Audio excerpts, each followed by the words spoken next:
Laure Olga Gondjou, bonjour.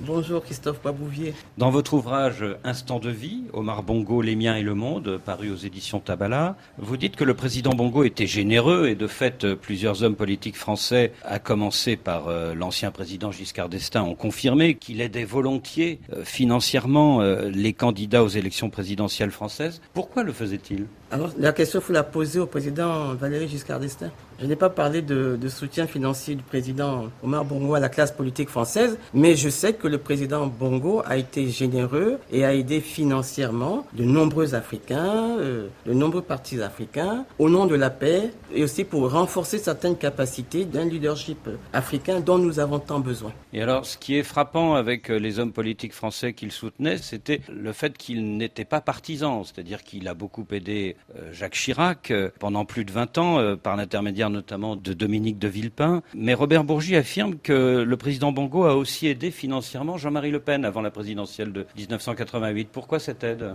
Je sais que Jean-Marie Le Pen est venu au Gabon, mais le président est un homme de dialogue. Et s'il pouvait, par ses relations relationnelles, aider aussi la classe politique française, pourquoi se priver de cet atout ? Pourquoi ? Maintenant, Jean-Marie Le Pen peut être considéré comme un extrémiste en France, mais c'est peut-être pas ça la vision que nous avons en Afrique. Parce qu'en fait, il est extrémiste, c'est une façon d'accéder au pouvoir. Vous pensez que si jamais Jean-Marie Le Pen accédait au pouvoir, il aurait la même rigidité politique ? J'en doute. Enfin, pas lui, sa fille aujourd'hui. Et alors, pour la présidentielle française de 2007, Mike Djoktan, l'ancien conseiller personnel du président Bongo, affirme à nos confrères Thomas Hofnoun et Xavier Harel que le président gabonais a apporté une contribution financière au candidat Nicolas Sarkozy. De quelle nature était-ce ? Alors là, je ne sais pas. Bon, ça, c'est mon compatriote qui le dit. Peut-être qu'il faudrait lui poser la question, mais je ne sais pas. Il paraît que quand un collaborateur du président Bongo remettait une mallette à un de ses visiteurs, la scène était filmée discrètement par le président Bongo. Ah bon ? Non, je ne suis pas informé de cela. Vous imaginez un peu, avec la générosité du président, tout ce qu'il aurait fallu comme archive filmée ? Non. Vous aviez de l'affection pour André Baobam, et vous le dites, vous le cachez pas dans votre livre. Oui. Après 2009, quand il est tombé malade, vous écrivez que c'est vous qui avez convaincu le président Ali Bongo de laisser sortir André Baobam du Gabon pour aller se faire soigner en Afrique du Sud. Est-ce que, dans les 2 dernières années de sa vie, André Baobam aurait pu être mieux traité ? Il est difficile de répondre à une telle question, mais je considère que André était un des nôtres. Il avait des velléités présidentielles, c'était légitime. Mais je pense que dans nos États, nous devrions être plus respectueux de la dignité humaine. Et ça, peut-être, ça nous éviterait bien des problèmes.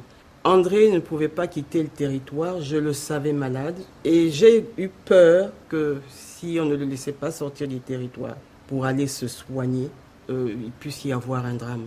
Et que le président Ali Bongo aurait pu le payer cher. D'ailleurs, vous avez vu lors de ses obsèques ce que cela a soulevé comme mouvement populaire dans le Gabon. Alors vous rappelez en effet le jour des obsèques d'André Baobam à Libreville, ce qui prouve combien André Baobam était populaire.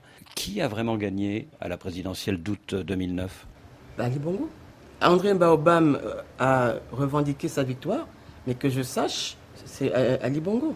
Je n'ai pas d'éléments qui me permettent de dire le contraire. En août 2016, Ali Bongo est officiellement réélu face à un nouvel adversaire. Cette fois-ci, c'est Jean Ping, avec un taux de participation incroyable dans la province du Haut-Ogooué. 99,93% des citoyens inscrits sur les listes électorales sont censés avoir fait le déplacement pour déposer un bulletin dans l'urne. Franchement, est-ce que c'est crédible ? Là, je ne peux pas vous répondre. Je ne sais pas. Je n'ai pas calculé ce taux. Je n'étais pas présente dans la province du Haut-Ogooué. Mais je dois avouer que c'était un score inhabituel. C'est inhabituel, c'est vrai. Et vous comprenez peut-être aussi le très fort mécontentement de votre ancien ami Jean Ping. Bon, je pense qu'il est temps qu'une passerelle soit établie entre ces deux camps pour permettre un dialogue et puis s'engager vers véritablement vers le développement. D'ailleurs, je peux vous dire que je suis sur le point de lancer mon académie pour la paix en Afrique et ça fera partie peut-être d'un des chantiers sur lesquels je vais m'engager. Et aujourd'hui, Laure Olga Gondjou, vous vous sentez plus proche d'Ali Bongo ou plus proche de Jean Ping ? Je me sens plus proche du Gabon. Je n'ai de contact ni avec l'un, ni avec l'autre. Mais toute personne qui pourrait me contacter, ou que je contacterais, et je pourrais échanger avec ces personnes. Donc je pourrais discuter avec tout le monde. Je ne suis fermé à personne. Laure Olga Gondjou, merci.